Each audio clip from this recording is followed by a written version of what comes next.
много совместных треков, совместных работ, которые многие из крымско-татарских слушателей уже знают. Зера Кинжикаева, Эльнара Кучук, Эвелина, Лилия Измайлова, Аделя Черкезова. Задача была этого альбома вынести это в официальный релиз, чтобы люди со всего мира, крымские татары в том числе, могли послушать эти песни.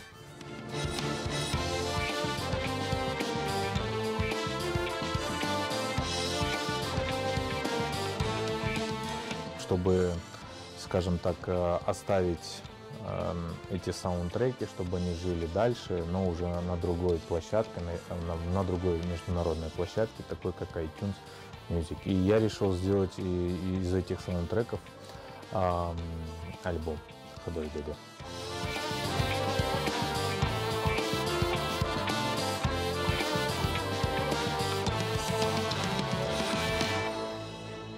Альбом написан в новом для меня жанре, такого как эпика, этно-симфони, вернее сказать.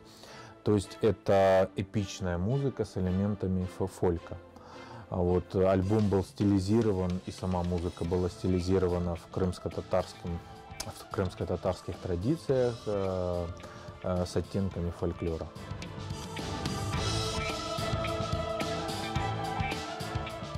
Формат музыки, скажем так, не соответствовал тому формату, который пишет диджей Бибек. То есть поэтому здесь только связано с этим.